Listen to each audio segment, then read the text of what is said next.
Todo comenzó con un golpe suave en la puerta de mi apartamento un martes por la tarde.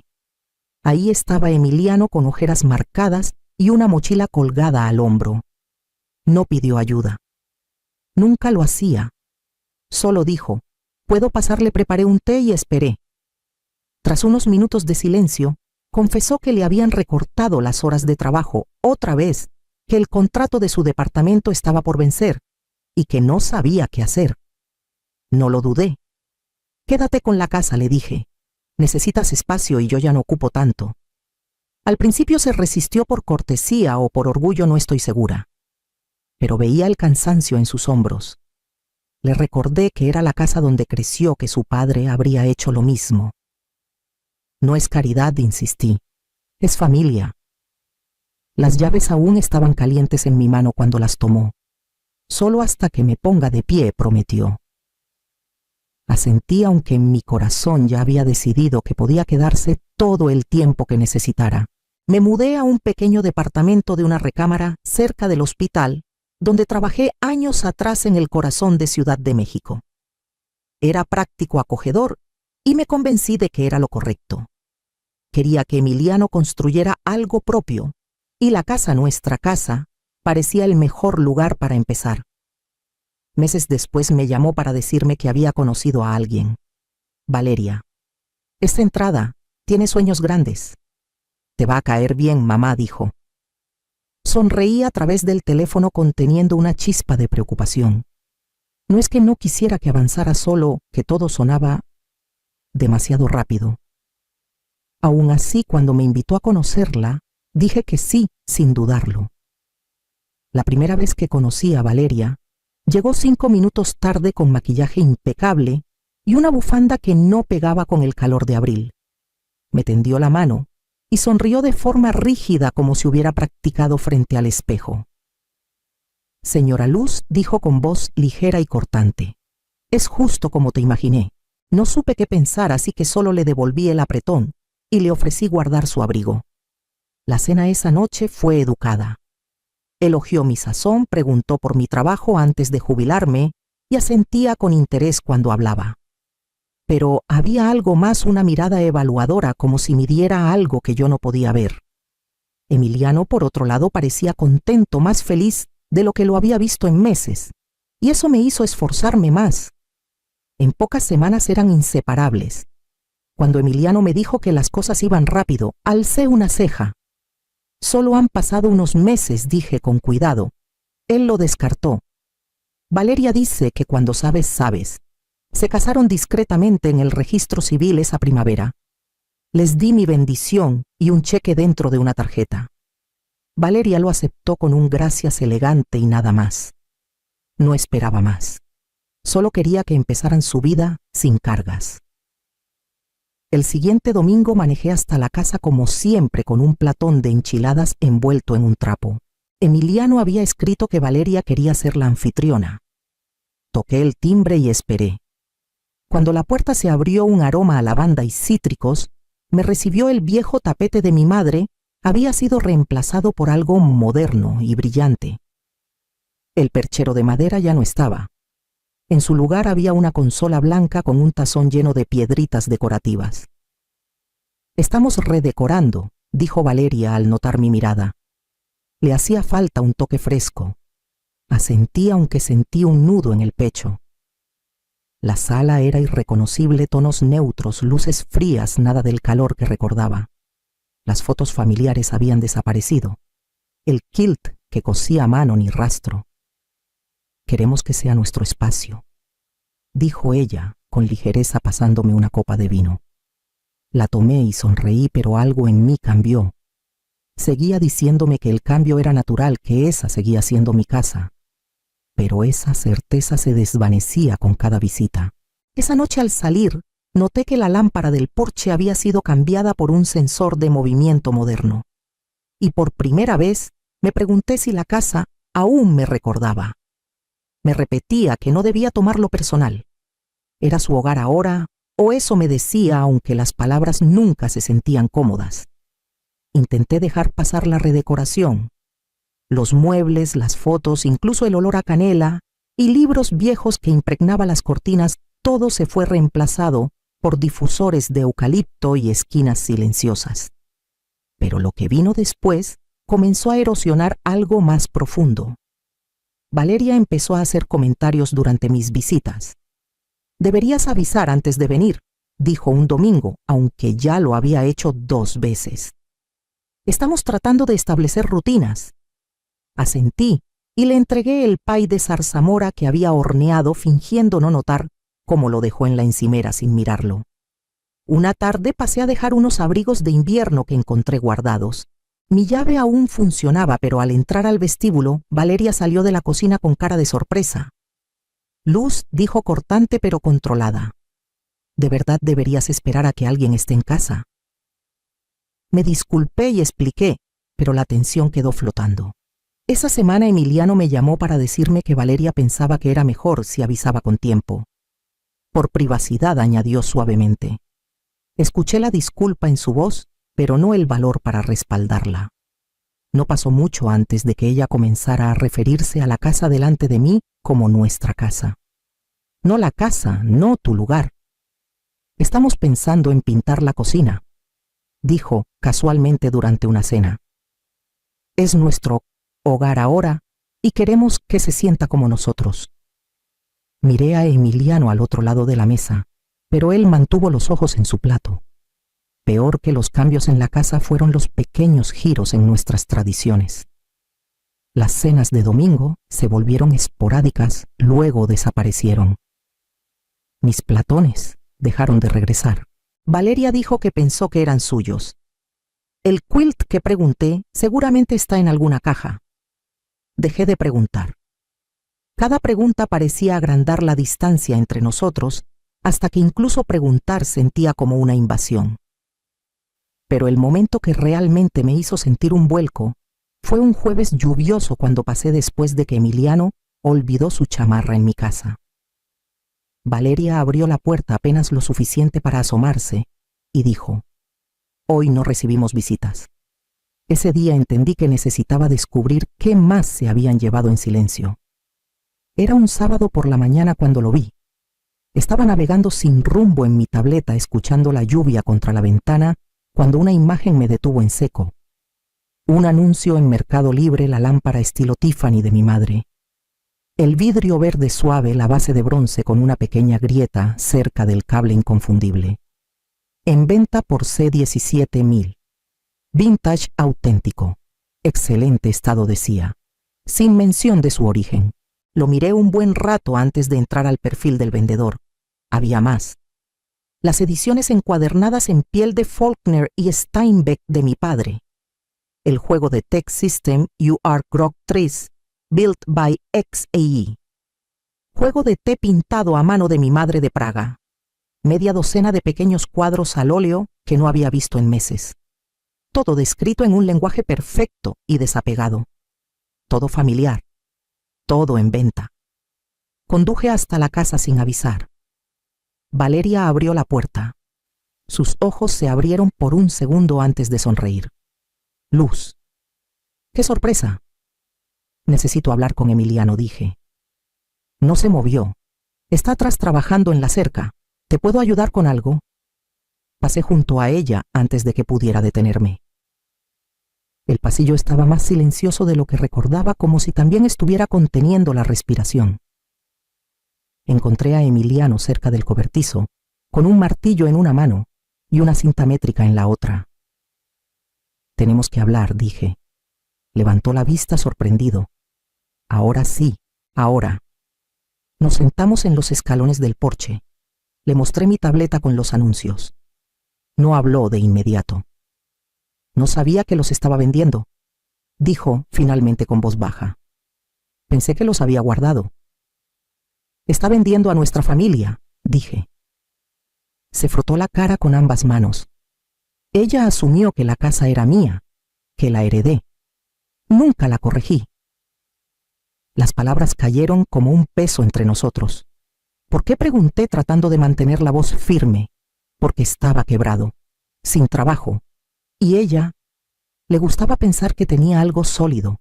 No quería ahuyentarla. Entonces dejaste que creyera que era su casa para desmantelarla pedazo por pedazo. Pensé que podría arreglarlo después. El después nunca llegó, Emiliano. En ese momento parecía un niño otra vez pequeño, inseguro, encogiéndose bajo una culpa que no sabía cómo llevar. Me puse de pie no porque estuviera enojada, sino porque necesitaba respirar. Quiero las llaves de vuelta, dije. No ahora, no hoy, pero pronto. No discutió, solo asintió. Cuando me giré para irme, Valeria estaba mirando desde la ventana con el rostro indescifrable. No la saludé. No le hice caso. Esa noche abrí el viejo archivador en mi apartamento y saqué la escritura. El papel estaba desgastado en los bordes, la tinta un poco desvaída, pero el nombre impreso aún era claro. Era mío, y sabía que pronto lo necesitaría. Horneé un pay de manzana esa mañana como siempre lo hacía, manzanas verdes, un toque de limón canela justo bajo la corteza. Era el tipo que a mi esposo le encantaba, el que Emiliano pedía cada cumpleaños hasta que cumplió 15 y pensó que un pastel era más de adulto. Lo envolví en un trapo limpio y lo llevé al coche como si nada hubiera cambiado, como si fuera cualquier otro domingo. Cuando toqué el timbre escuché música adentro, un jazz suave, mezclado con murmullos de voces. Tras una larga pausa, la puerta se abrió apenas lo suficiente para que Valeria asomara la cabeza. No sonrió. No es buen momento. Solo traje un pay, dije, manteniendo la voz calmada. 5 minutos nada más. Suspiró demasiado fuerte, demasiado teatral. Espera aquí. La puerta se cerró. Esperé. Cuando se abrió de nuevo, Emiliano estaba ahí con los brazos cruzados como un escudo. Hola, mamá. No es un buen momento. Es domingo. Miró por encima del hombro. ¿Tenemos visitas? Amigos. Levanté el pay con suavidad. Solo quería mantener la tradición. Antes de que pudiera responder, Valeria apareció de nuevo empujándolo. Esto es exactamente de lo que hablé, Emiliano. Los problemas de límites. No puedes llegar sin más. Avisé ayer, dije aún tranquila. Y no contestamos. Esa es la respuesta. Cruzó los brazos. Eres una sanguijuela patética de 60 años, soltó. Vete y no vuelvas a nuestra casa. Algo dentro de mí se detuvo. No estaba enojada ni herida, solo quieta. Sonreí. Adelante. Llamas a la policía. Parpadeó. Perdón, me estás pidiendo que deje mi propia propiedad. Que alguien más lo resuelva. Valeria miró a Emiliano. Está blufeando. Saqué la escritura de mi bolso. No lo estoy. 20 minutos después llegó la policía. El oficial Ramírez escuchó a ambas partes mientras su compañero más joven revisaba los documentos que puse sobre la mesa de la cocina: escritura, testamento, registros fiscales. Todo a mi nombre. Todo está en orden, dijo el joven oficial finalmente. La señora Luz es la dueña legal de la propiedad. Valeria palideció. Pero Emiliano me dijo. Se detuvo. Emiliano desvió la mirada. No viven aquí con el consentimiento de la dueña, añadió el oficial Ramírez. Tendrán que irse, o podemos ayudarles.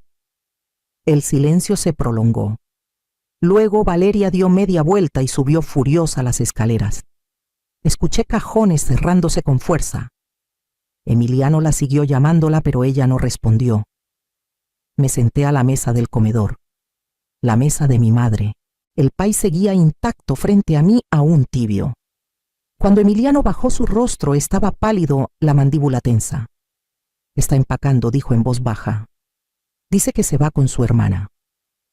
Asentí. Bien. No volvió a hablar. Solo se sentó frente a mí mirando al suelo. Permanecimos así un buen rato, hasta que el portazo de la puerta principal rompió el silencio. Esa noche, después de que Valeria se fue a la casa, estaba silenciosa, de una manera que no había sentido en años. No pacífica, solo vacía. Emiliano estaba junto a la ventana con los brazos cruzados, los ojos fijos en nada. Yo estaba sentada en el borde del sofá, con las manos aún cruzadas en el regazo. Dice que la humillé, dijo en voz baja. No respondí. Seguía pensando que si aguantaba lo suficiente podría ganármelo. La casa, la imagen, el tipo de vida que me hacía parecer que lo tenía todo resuelto. Lo miré. No tenías que ganarte nada, Emiliano, no de mí. Me miró entonces y la máscara se rompió. Estaba tan cansado de sentirme atrás. Todos los demás tenían algo que mostrar por su vida. Y cuando llegó Valeria, ella creía que yo era alguien que lo tenía todo bajo control. Quería que eso fuera verdad. Y por eso mentiste. No quería que todo se saliera de control.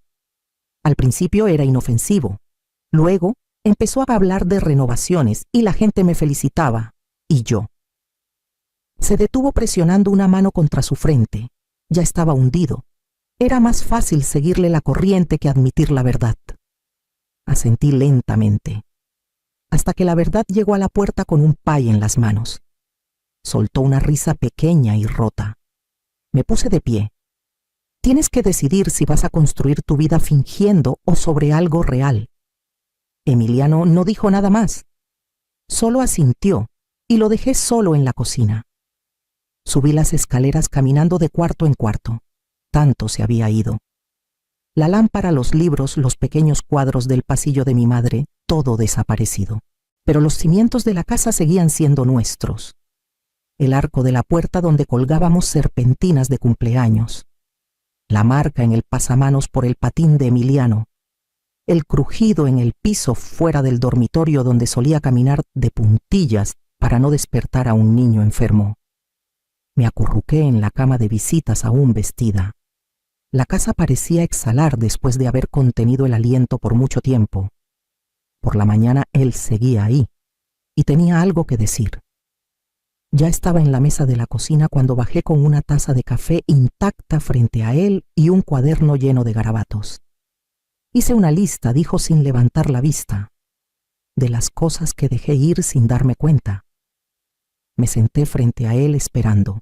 Mis amigos, mi trabajo en el estudio, las cenas contigo, hasta correr.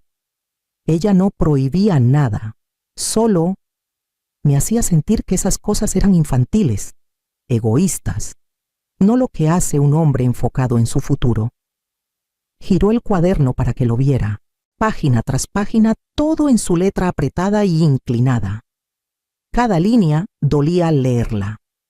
Revisaba mi ubicación, no de forma cariñosa. Era más como: ¿por qué estabas a 5 calles del trabajo? Una vez me reuní con Mateo para un café y no le dije porque sabía que reaccionaría. Llegó 10 minutos después y armó un escándalo. Perdí un proyecto por eso. Puse mi mano suavemente sobre la suya. Se tensó, luego se relajó. No siempre fue así. Al principio me hacía sentir visto, como si no fuera un fracasado viviendo de la bondad de su madre. No lo eras, dije. Lo sé ahora, susurró. Pero entonces no. Solo intentaba mantenerme a flote. Nos quedamos en silencio un rato. Luego dije: puedes quedarte aquí, todo el tiempo que necesites. Pero si lo haces, reconstruyes desde cero, sin más mentiras, sin esconderte, sin fingir. Asintió lentamente. Eso quiero. Quiero ser real otra vez. Esa tarde revisó el ático y sacó cajas marcadas con mi letra, álbumes de fotos, los libros de mi padre, algunos platos que pensé que se habían perdido. Algunas cosas resultó las había escondido antes de que ella pudiera venderlas.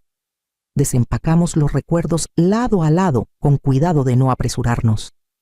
No todo podía recuperarse, pero quedaba suficiente para recordarnos lo que una vez compartimos.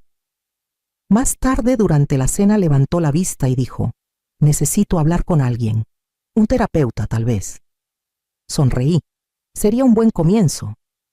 Y a la mañana siguiente hizo la llamada. Emiliano comenzó terapia esa semana. Al principio no dijo mucho sobre las sesiones, solo que eran más difíciles y más silenciosas de lo que esperaba. Pero algo en su postura empezó a cambiar. Caminaba con más peso en sus pasos, como si finalmente recordara dónde estaba el suelo. Volvió a conectar con Mateo, luego con Elisa y después con 2 colegas más del estudio. Quedaron para un café luego para comer. Una tarde llegó a casa con un montón de bocetos para un proyecto freelance y una chispa de emoción en los ojos que no había visto en años. Entonces, Valeria volvió a llamar. Primero fueron mensajes de voz llorosos, suaves, entrecortados hablando de perdón, de lo dura que había sido su vida antes de él, de que nunca quiso lastimar a nadie. Cuando eso no funcionó, el tono se volvió frío.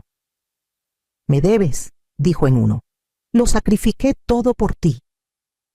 Una semana después, llegó un sobre abultado. Adentro había un documento lleno de jerga legal y secciones en negritas que reclamaban derechos maritales, propiedad compartida y daño emocional. La fuente era demasiado grande, el formato descuidado. Lo revisé 2 veces antes de dárselo a nuestra abogada, una mujer práctica llamada Carmen, que me ayudó a redactar el fideicomiso de la casa después de que Miguel murió. «No tiene validez legal», dijo, dejando los papeles con un suspiro. Ella lo escribió sola. «Nada de esto procede». Juntos preparamos una notificación de desalojo formal. Emiliano insistió en entregarla en persona. Le ofrecí acompañarlo, pero dijo que no necesitaba hacerlo solo. Volvió 2 horas después, callado pero firme. Gritó, dijo simplemente, luego lloró. Y después intentó que me quedara. «¿Y no lo hiciste?», pregunté. Negó con la cabeza. Me fui. Esa noche empacamos lo último de sus pertenencias en 2 cajas y las dejamos junto a la puerta. No necesitaba volver a verla. Pasaron 3 días sin incidentes y al cuarto llegamos a casa y encontramos la ventana trasera rota. La encontraron la mañana siguiente. Pintura en aerosol, en sus manos una palanca abollada en su cajuela. Había cortado el colchón de la recámara principal roto, fotos enmarcadas, garabateado insultos en las paredes del pasillo. Pero fue el descubrimiento del almacén lo que sorprendió incluso a Emiliano. Estantes, llenos de nuestras pertenencias, los libros perdidos, el juego de té, incluso el kilt que pensé que se había ido para siempre. No hubo drama en el juzgado. Ella aceptó un trato, se mantuvo alejada y desapareció en el silencio. Emiliano solicitó el divorcio sin ceremonias. Volvió a la recámara de visitas y se quedó meses mientras reparábamos la casa cuarto por cuarto. No solo el daño que dejó Valeria, sino los espacios que había vaciado mucho antes de romper el vidrio. Juntos construimos algo nuevo. Pintamos de nuevo. Colgamos fotos. Volvimos a reír durante las cenas. Creamos un fideicomiso para la casa como Miguel y yo planeamos alguna vez haciéndola un espacio que nunca podría ser tomado por suposiciones o encanto.